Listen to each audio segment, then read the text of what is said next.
welcome to BizBlend listeners, where sharp minds meet real innovation. Now, I'm your host Sana, and today in this episode, we are going to dive into the world of tokenized luxury and next gen markets with none other than Eric McHugh. He's a serial founder who is blending Web3, AI, and conscious capitalism. So, let's unpack the future he's building with Aces. So, Eric, welcome to the show, and I'm really, really honored to have you with us today. Hi, Santa. Thank you so much. I'm really grateful to be here as well. So thank you so much. Wonderful, Eric. Okay, so let's start right from the basic at the core. So when you say tokenizing the world's products, what exactly does it mean? Like, does it mean more towards the capitalism thing, or is it something else? And why did you begin with the luxury RWAs for Aces? Yeah. So when I say tokenizing the world's products, it's more so about creating a freer and fairer economy. And if you think about it from a liquidity perspective, if you have a bunch of e-commerce products, there isn't too much liquidity for those products to be sold on open market. I mean, you can use Amazon, you can use eBay, you can use personal websites, but there's not too many ways to do that. So by tokenizing the world's products, you create more liquidity around products, meaning more and more people can sell products and services, meaning the system becomes more fluid and price should drop after that.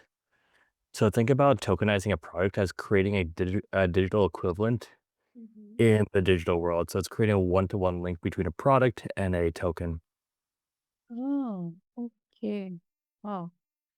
Okay, that is interesting. That is bold. And then how does this benefit the everyday consumer, Eric? I mean, or is it like even benefiting, or is it just like a playground for the crypto native elite? No, no, I would say it benefits everyone. And for Mhm. crypto and Web3 to be massively adopted, there are two things getting in the way of that, and that's the user interface. So to interact with a crypto product, it's rather difficult. And the second is incentive. Like there's no real reason for the average person to interact with the crypto space.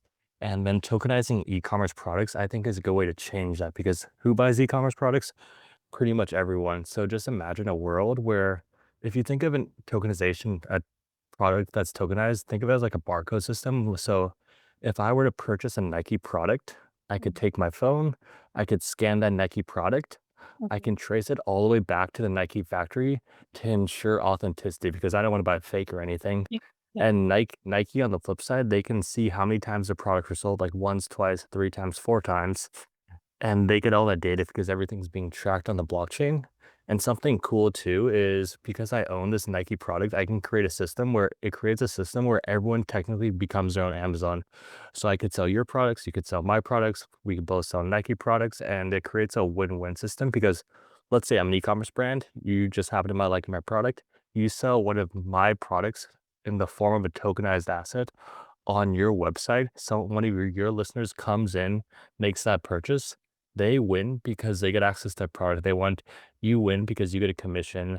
I win because I get my product sold. So that's what I mean by creating liquidity of products. If there's more ways to sell it, price should drop because Amazon, eBay, they take a bunch of money from the retailers anyways. Wow. Okay. Okay. Oh, that is interesting. That is interesting. And you also talk about ACEs as a derivative market for luxury. So I kind of understand that because, um, but derivatives they usually bring up images of complexity, and that definitely there is a risk involved there. So how are you making this accessible and also trustworthy for those who are completely new to Web3, including me? Yeah.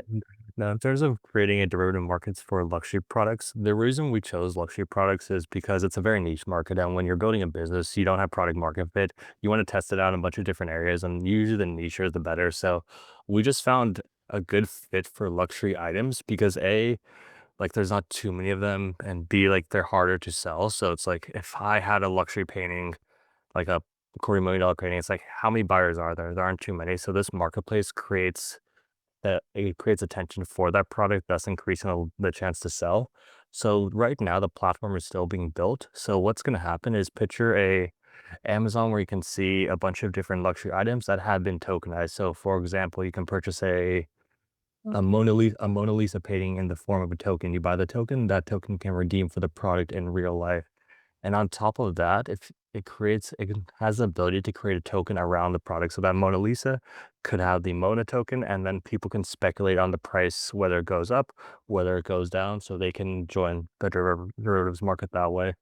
Regarding safety, I think a big important thing about crypto is a double-edged sword, meaning Mm. it really falls. I mean, part of the power comes from the ownership, but then if you have ownership of a product, you really have to do your own research. So we're creating a platform that's safe for everyone to use, but when you look at the products that have been tokenized, it's really up to you to do your own research. Yeah, yeah, that is true. That is true. It is volatile. It is volatile. Uh, and how do you I mean, you have operated in big tech, Eric. You have built startups globally, and now you're also blending, tech with spiritual principles.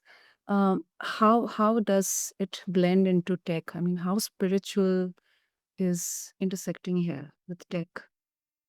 So the spirituality aspect, I think it's one of the most important things. So for me, it's just a foundation. So I'm sure you're well aware of intention. So the intention of all our products and services is to do good in the world. And I think that putting that positive vibe out there, it reflects back on the company. So I think everyone has an inner purpose, and I think everyone has an outer purpose. I think everyone's inner purpose is to raise their own level of consciousness. And what this does is it raises the level of consciousness around them. So, for example, the reason I like to go on podcasts, if one person leaves this conversation and they feel slightly better, their vibe is slightly raised, I think that's a win because they go out in the world. And then, like, if their vibe is slightly raised, it raises the vibe around them and it raises the vibe around them and it creates like a nice positivity upward spiral. And so that's your everyone's inner purpose, and I believe everyone's the outer purpose is what are your God-given gifts? What are your talents? What are your natural curiosities that you can use to help with inner purpose? And for me, it just happened to be a AI-powered matchmaking app and Aces.fun because the reason I'm so passionate about crypto is based on Bitcoin. So I think it fixes an incentive problem where meaning if I wanted to become it incentivizes value creation over value extraction. So for example, I'm in the United States. Okay. If I wanted to become rich without doing anything, how would I do that? I would place myself right next to the money printer, aka the Federal Reserve, and I would extract as much money as I can. And I'm incentivized to do so. Whereas in a Bitcoin world, if I want to become rich, how do I make as much Bitcoin as possible? Well, I can't do that. So I have to create value for other people and they have to give me their Bitcoin. So if I wanted your Bitcoin, I would have to create something that you actually want, and then we would trade versus me using like legal systems to extract your Bitcoin without even you knowing.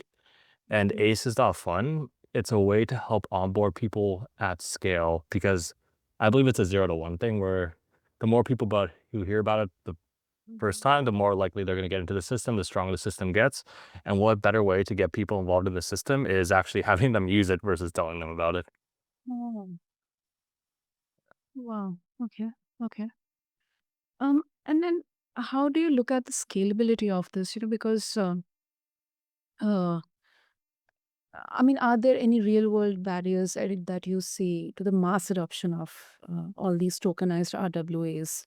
I mean, how does ACES plan to overcome if there are any real world barriers like I was Web3 and all?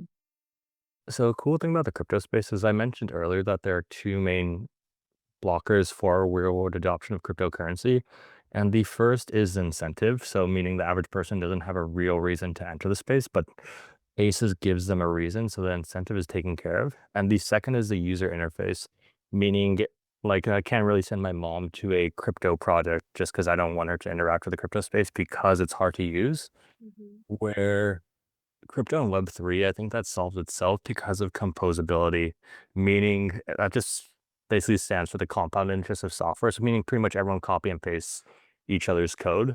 So once one big brand is able to solve the problem of creating a seamless user interface for their customers, other brands can do that, and then it just becomes better to use that way. And luckily, they have the resources to do so, and they are doing so. Like Nike isn't going to send its customers to a poor user flow. They'll spend the money, they'll spend the resources, they'll design it well, they'll make it simple to use, and everyone else can do that. So I think the problems are getting solve themselves, and that just comes with attention because it is a new space. Mm, that definitely makes sense. And a bit of a personal question, Eric. I mean, I can see that you are so clearly passionate about creating impact-driven platforms. Not only in crypto or derivatives, but in fact in other industries or areas as well. But how do you personally stay aligned with such a fast, evolving landscape? Sometimes it can be really harsh. What exactly anchors you? Oh, yeah, honestly, the answer is pretty interesting. So I think most people try to go fast, fast, fast. I like to, when I feel overwhelmed, I just like to take things slow because I found when you're taking things slow, you don't really miss anything. Whereas when you're fast, you miss a bunch of things. So yeah, no, I mean, a lot of times the best thing to do, and oftentimes the best thing to do, but the hardest thing to do is to slow down. So I'm just conscious of that. So yeah, things are going fast. Let's take a deep breath. Let's go on a walk. Let's do meditation. I find my mind clears and then I'm much more effective anyway. So it's a win-win. Mhm. Yeah, because there's so much of it's so kind of a slippery slope there. Many founders they burn out trying to keep up with speed and scale. So, Uh, I think that I think that burnout I don't really get burnout because I'm just following my natural curiosity of what I'm interested in. So a lot of times my day is I just kind of do what excites me most regarding the two companies. And because it excites me most is oftentimes what needs to be the best thing I could have done with my time. So if you're doing what excites you most, it's hard to get burnout. And I guess I can see how people get burnout, but I also just reframe it in my mind. Whereas like if something doesn't work, I just reframe it as a learning experience. And I view a learning experience as a win, and if I continuously win, that gives me more energy anyways. Plus, you have to take care of your physical and mental health. Like, if you're physically healthy, you're mentally healthy, you're spiritually healthy, burnout becomes much less of a factor anyways. that is true. That is true. But one thing which definitely I connected with is when you're really passionate about something, you can be physically tired, but obviously you have to need to take a break. But then you don't feel that, burnout. You don't feel that burnout. You are because you are internally aligned with something that you are creating. And yeah, that alignment is extremely important. But if you're not aligned with what you're creating, that's just draining you anyway. So that increases the chance of burnout. So oftentimes, if you're really burned out, maybe take a step back and see if what you're working on is something you're actually, see if what you're working on is either a program desire or a natural desire. Mm. Great. And Eric, if our listeners would like to explore ACEs, how they can. Yeah, so the best way to do that is to check out our website, Aces.fun, ACES.fun. So right now our platform is being built. So hopefully by the time you listen to this, you can actually see the platform itself. You can see what tokens have been tokenized or what products have been tokenized and actually just, I mean, get some skin in the game versus me telling you about it. Lovely, lovely. Wow, that is great. I'll definitely have the link mentioned in the show notes. And if they would also like to connect with you, Eric, how they can do that.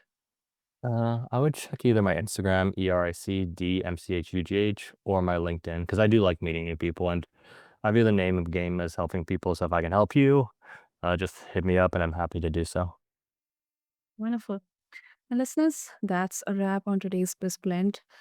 Eric, thank you. Thank you so much for giving us a glimpse into a future, I guess, where value, technology, it's there, but definitely their consciousness also is intersecting here. So thank you so much. Thank you for your time.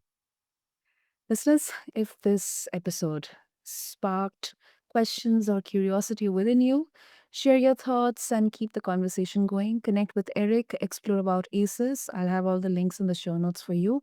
But until next time, stay curious and stay bold. And this is BizBlend, and I'm your host, Sana, signing off. Thank you.